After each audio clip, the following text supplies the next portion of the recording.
Okay, before we start, a little disclaimer that I am not wearing lipstick. I have a bit of a chapped lip thing going on. It's like freezing out here in Minnesota right now, and my lips get a little swollen and red whenever that happens. So even though it would make sense to wear lipstick for a review like this, I swear I am not. Anyway, every time I see a farewell tour announcement, I only half believe it these days. That's because a lot of bands these days, they announce that this is it, and then 2 years later, they're back. You know, bands, I think like the Eagles did that, I believe, and Slayer recently did that. But when it comes to someone like Cyndi Lauper, I believe her. Here's why. She really doesn't play out that much. She said that the last time she did a tour in stadiums was in the 80s.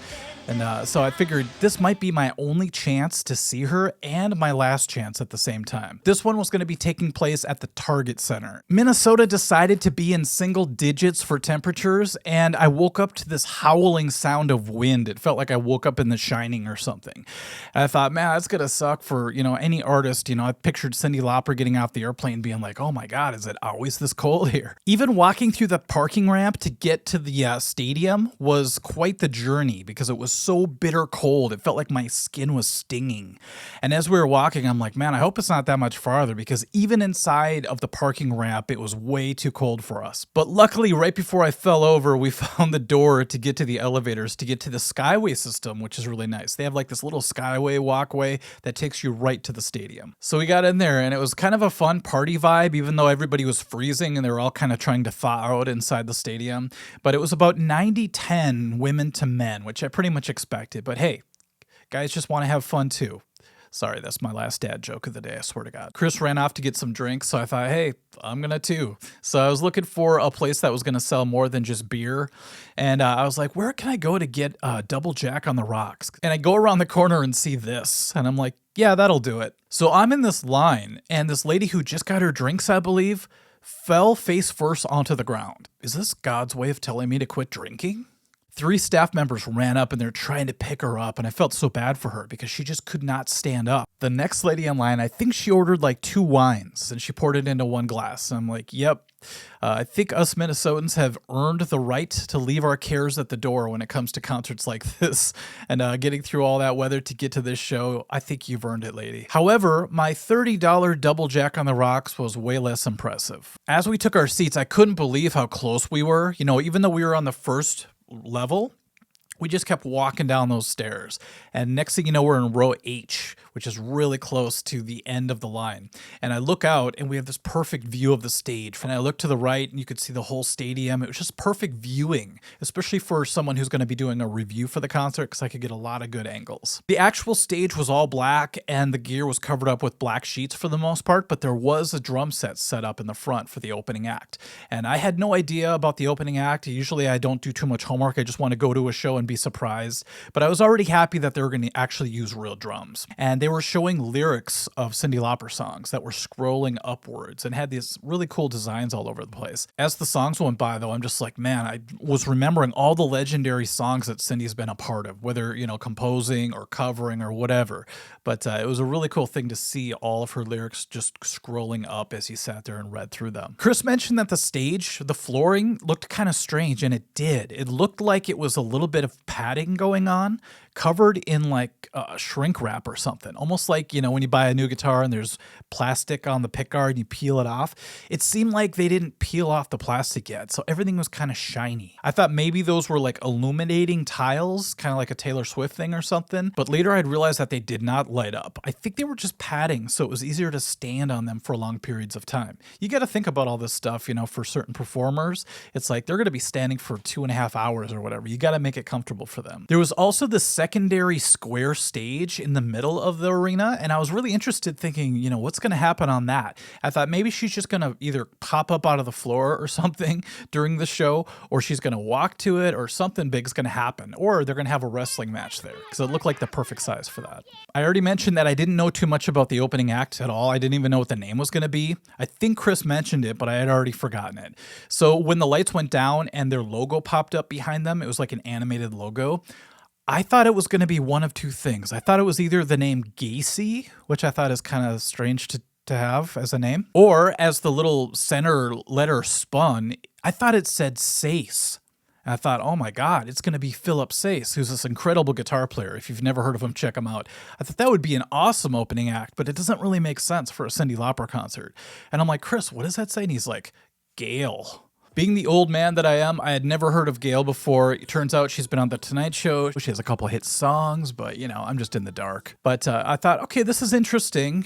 She chose someone who's, not so well known. She could have easily had like Pat Benatar open up or something, or Joan Jett, or just some, crazy 80s icon as well. But I thought, no, this is Cyndi Lauper's tour. It's her farewell. She doesn't have to split the bill. She has to be the shining star of this show, and she's earned it for sure. Then 2 band members came out. The drummer sat down, and the guitar player went to the far end of the stage, and they started the music.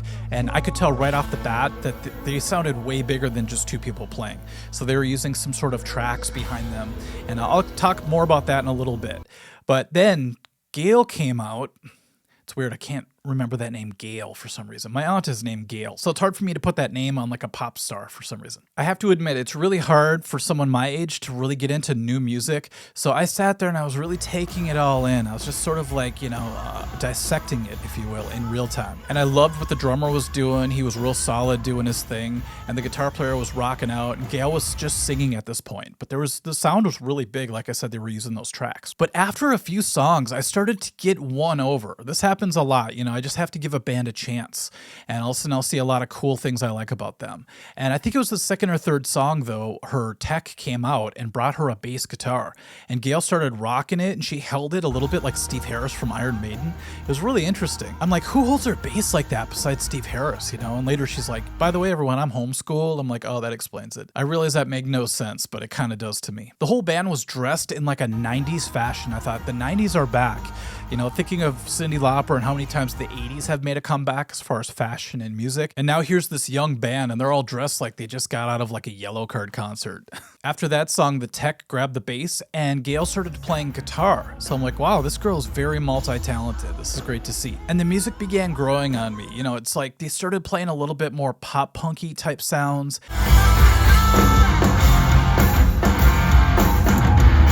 And I like the fact that they were using mostly real instruments. Now, when I talked about the backing tracks before, a lot of people look down on backing tracks, but I have to say that this is the kind of band, and I can tell, that if they were bigger, like when they have a bigger budget, they would flesh out all the parts. I feel like they'd want all the parts to be played by real people. And this is just my opinion, but I feel like they're only using the tracks right now out of necessity. Some bands can't afford to have an 8-piece band or something. So I thought they did a good job mixing the two worlds together. Gail's voice was very modern sounding. She had sort of a Pink meets Kelly Clarkson type of power and control. She could let it go a little crazy though sometimes when they're doing their more pop punk type styles. And I do like that when bands can get a little bit ratty whenever they want to. And you could tell this band had like a rock band hiding inside that kept trying to show itself, but then it would restrain back into the more pop thing. But overall, I had kind of this punkish kind of rock vibe coming out of them too. I don't know why, because the drummer didn't really look like him, but he was giving me like Jesse Pinkman vibes from Breaking Bad. I think it was just what he was wearing. I was like, if Jesse Pinkman was drumming for a band, he would kind of look just like that. Then they surprised us by kicking into a cover of Benny and the Jets. That was kind of cool to hear them all of a sudden cover an Elton John song. And they did a great job. The drummer kept it real solid. That's a hard song to play solid all the way through. That beat is tricky.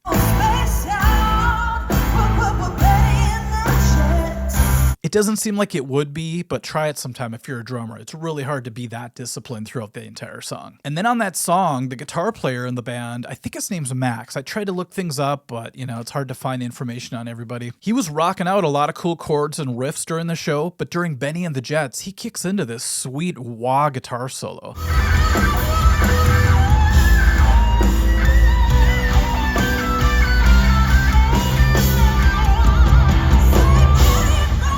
And like the cork sniffing pretentious guitarist in me was like, very good, very good.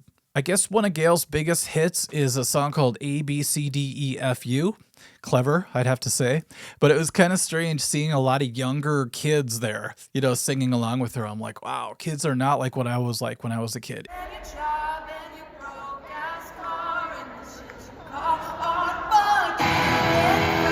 If I were to say that at that age back in the day, I probably would have gotten sent to the car, even in the freezing temperature. I actually had to say helicopter as a kid because we couldn't say helicopter. That's how crazy it was. After they played their final song, which I believe was their biggest hit, the one I was just talking about, the guitar player did something really interesting. He took off the guitar and slid it on the stage. So I feel like that's sort of an in-between between not doing anything and smashing your guitar.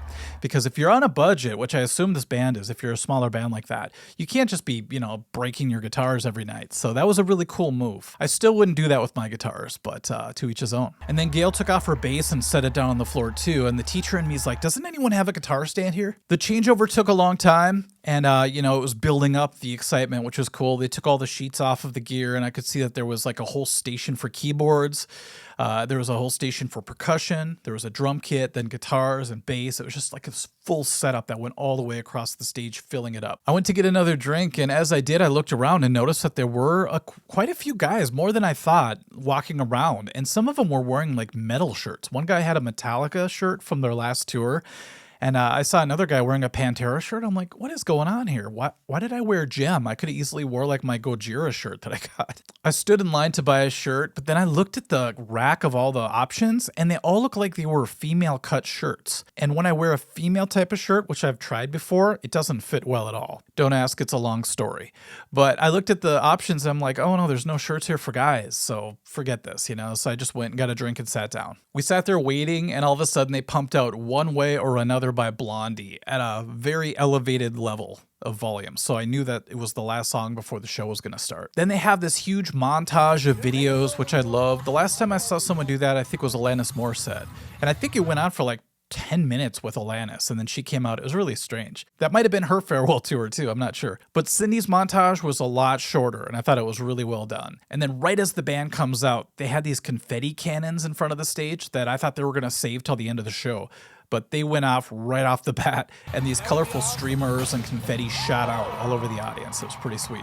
And then there was the band, and they kicked into She-Bop right off the bat. There was no holding back here. The band looked really cool. They had these black and white outfits, very, very professional looking. It almost looked like something the Hives would have worn. Do you remember those guys? And then there she was, right in front of us, Cyndi Lauper in the flesh. Speaking of Dolly Parton from before, she was giving me like Dolly Parton vibes. So she was standing there singing. It was really crazy. It was a lot to take in. It was just like she was like sparkling, and she just seemed outerworldly. Is that the word? Otherworldly? And her voice sounded really great, really strong. I have to say, though, she was going a little flat at first. I'm not sure if she had trouble hearing herself at first, but that was cool because in a world of perfection and auto-tune and backing tracks and everything, it's really cool for me to hear something organic, even something so slight as someone being slightly flat as they're singing certain parts. But they must have tweaked the sound for her because after a while, it was not a problem. I have to admit to getting a little emotional during the chorus of She-Bop, even though it's a funny song about masturbation.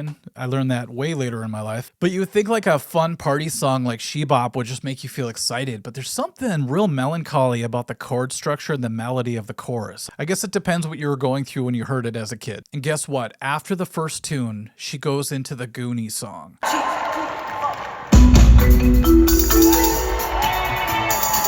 I couldn't believe she was hitting us with 2 huge hits right off the bat.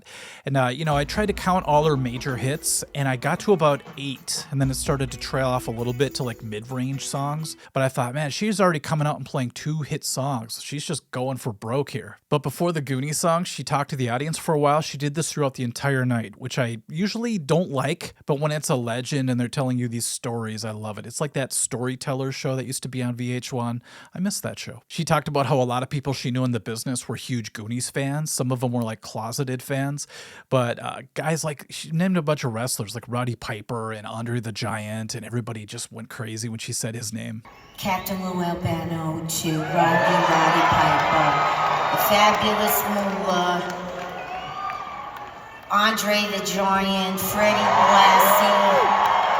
So they played that song and nailed it. And then after that, she talked about how she misses coming to Minnesota, and a big part of that is because of Prince. And I mentioned before that she made a Prince cover even more famous, and it was When You Were Mine. It was a really cool tribute, a really great way to both play another hit song, 3 in a row now, plus, honor the town that you're in by honoring their biggest musician ever, besides Dylan. Now, in most bands, you have the drummer counting off the songs and doing the big crescendo at the end, and then boom, letting the band know when to hit. But this was all Cyndi Lauper. Like, she was directing, she'd turn around and be like, now, or she'd count off the song, and it was really cool to see her running around doing all the singing and then directing the band as well. Her voice was still holding up, and I kept telling myself, she's 71 years old, and she's hitting some of those crazy high notes, and she does that screamy, yelly thing that she used to do all the time. She hit us with a couple of those, and that was cool to hear. Now, I have to mention this because I was scanning the stage, but it's really hard to not just watch Cyndi Lauper the whole time. But I kept getting my attention stolen by the keyboardist. She was like this younger girl with like flowing blonde hair, and she was kind of headbanging, and she was rocking the keyboards. And it's just almost like I couldn't stop like looking at her. Found out later her name's Rocky Rose. But I was like, man, her stage presence is awesome. I mean, Cyndi Lauper is a living legend singing in front of me, and I keep like, oh. I was trying to see what she was playing because I'm a huge synth nerd, but I couldn't really tell from where I was sitting what she was playing. I'm guessing it was some sort of a MIDI configuration that was playing old samples from maybe a laptop or something, but all the patches she used sounded very authentic to the song. And the whole band, of course, was top-notch, as if Cyndi Lauper's going to have some slouch in her band or something, So solid keyboard playing, the percussionist, every single thing she played, Chris was telling me this too, he noticed that she put every bit of effort into every single hit that she did, even if it was just like a shaker part. I'm not going to go through every musician in the band, but man, they were quite the tight unit, if you will. I will talk about her guitar player later on, though. Then the band kicks into I Drove All Night, and then I'm like, okay, there's 4 hit songs right there, right in a row. What is she going to play the rest of the show? That we have a long time to go here. After that, they played the song Who Let in the Rain, and I'm like, okay, now I'm going to run out, use the bathroom, and check out the merch table one more time, just to make sure. And I'm glad I did, because the guy's like, no, these are actually unisex t-shirts. Like, okay, I'll take that one. So I ended up getting this one, which is pretty sweet. It's got her on it, plus her name in red. I thought that looked great. And strangely, this shirt fits me better than almost all the metal shirts that I've been buying at concerts lately. So I don't know what that means, but as I'm coming back, I hear them doing this strange, like Lion King type jam. And I walk in and Cyndi Lauper's gone and the rest of the band are all sitting on the front of the stage, like playing percussive instruments. And I'm thinking, see what happens when I leave? But then for some reason, the side of the floor opens up and Cyndi Lauper comes out wearing this strange like McDonald's costume or something. I can't explain it exactly, but it was red and then she had these big yellow like fries or something attached to her arms. And she comes out and she joins them, but she's playing like a washboard on her chest. Like, yeah, this reminds me a lot of like the Peter Gabriel concert where all bets are off when it comes to artistic expression. I loved it. She did a lot of wardrobe changes and she actually wore a couple of different wigs. And one time it was really cool because she stood there and she's like, you know what? Sometimes, I'm just paraphrasing, but sometimes you got to be real. And she takes off her wig. And I was like, whoa, that is crazy, but she still looked great. Cyndi Lauper will always be beautiful to me. And so she sets the wig down and she does a bunch of songs without any wig. I thought that was pretty cool. She did a really long speech before they played the song Sally's Pigeons. I think I've never heard that song before. But when they kicked into that song, they finally utilized that center stage thing. And what it was a bunch of fans pointing inward, like fans that spin. And there was this white sheet that the fans were blowing around, and it created this cool jellyfish effect.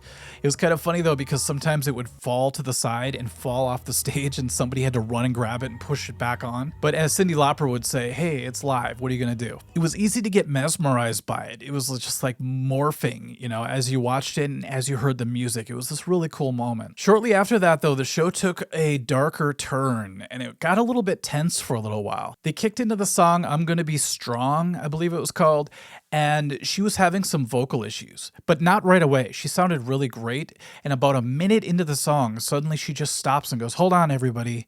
And I thought it was a bit, I thought, is she kind of putting us on? Because she's so theatrical, you never really know with her. And she's like, hold on, my throat is dry. And she went back and I could see her using the throat spray. So I'm like, this is like legitimate. She comes back and she's like, You know what, guys? Don't mind me. I'm gonna do it again.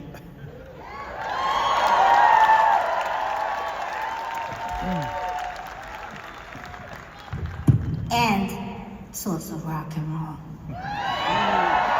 But once again, her voice gave out, although I did not hear it go out, but a singer can tell, they can feel it. It's almost like you could feel when you're about to cough, and she just had to stop again.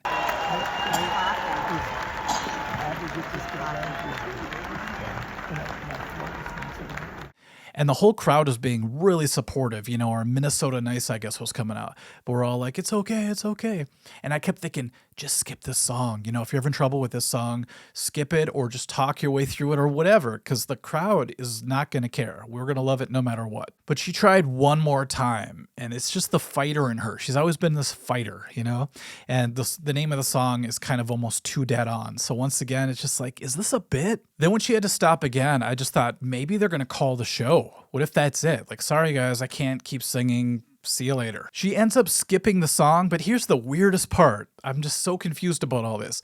She comes back out, and I figured, okay, after that, maybe they're going to have a full band song where the band's playing really loud and she can just kind of sing, maybe have somebody else sing along with her or whatever. But she ends up doing this a cappella song called Fearless, another name that's a little too on the nose for the circumstance. But she sang it great. Like, of all the things to sing after you're having vocal trouble is to do an a cappella song. It just made no sense to me, but it worked. I just attribute that to her knowing her voice and which part of her range was affected at that time. Like a true pro, she was able to fight through it. After that, she went backstage and there was like a little bit on the video screen that she did, and it was hilarious because it was her changing and them putting a new wig on and all the makeup people just in a frenzy all around her. They came out and played Sisters of Avalon, and then they played Change of Heart, and that sounded so great. You know, that song is so 80s. It just has the 80s vibe all over it. And the best part of it was she was dancing, and, you know, certain times she looked like her younger self. There's something about live performing and really being inspired on stage that takes off, you know, decades. And suddenly you're that energetic kid again, you know? I got excited because I thought right after this it'd be perfect to go into All Through the Night, which was one of my favorite songs by her. And it has one of the strangest synth solos in the middle. I used to hate it because it's so in your face and it's kind of a brash sounding solo. But now I've learned to love it. So the vocal issues kind of gave me a roller coaster of emotions. So it went from happy, excited to, oh my God, what's happening? This sucks. You know, I felt bad for her. And then happy again. It was just this roller coaster ride. And it took another downturn, unfortunately, during one of her biggest songs, Time After Time. But it started off great. She's like, okay, everyone, usually I tell people to get rid of their stupid cell phones, but take them out and turn on the light, and everybody was holding them up. It looked really cool. And she's like, we have a special guest. And she announced Lucinda Williams, and the crowd was just like, oh, sweet. And the door opened, I think it came up, and she walked out, and CYNDI LAUPER had to help her walk out. And it was a touching moment. And for some reason, it really hit me at that moment that a lot of the artists that I love have a lot of years under them. You know, and it's one of those things that makes it really special when you do get to see them. But it also kind of made me feel a little bit depressed because I'm like, man, a lot of these people have been through so much. Lucinda Williams had a stroke in 2020 in the shower, I guess, and her left side was damaged from that. And they went to sing the song, and CYNDI LAUPER's vocals went out again right away at the beginning of the song. So she coughed a few times and then got through it, you know, like the pro that she is. And then Lucinda Williams kicked in and helped her out, and it was this really cool duet, this back and forth. The crowd was really happy, though. At the end of the song, they gave her a huge, you know, applause as she walked back, you know, with the help of Cindy. It was a real touching thing to see them walking together. Then the band kicks into probably the most exciting song of the night, which was Money Changes Everything. That song just rocked live, and everyone was just so full of energy during this tune. I mean, it got so crazy, CYNDI LAUPER literally fell to the ground, and she was singing from there. I think her backup singer was like, you know, fanning her off with a towel too. It was really weird because they took a little bit of a break, and I saw people leaving. I'm like, they haven't even played Girls Just Want to Have Fun yet or True Colors. How are you guys leaving right now? I thought there's no way they brought that whole center stage just to have the jellyfish effect for one song. That just doesn't make sense. I mean, I know they don't spare any expense when it comes to artistry, but that seems a little extreme. So after the break, she actually ended up utilizing the stage. She started up on the stage, they were playing Shine, and she walks down and like a pro wrestler goes through the crowd and the spotlight follows her, and she climbs onto the, you know, the wrestling ring stage, if you will, and she performs there. After that song, they kicked into True Colors, and I was like, I'm so glad I get to hear this song. She opened up this box that had a light inside. It was pretty cool, and she pulls out this big, like, rainbow-colored sheet, and she holds it, and it blows up because of all the fans on that stage.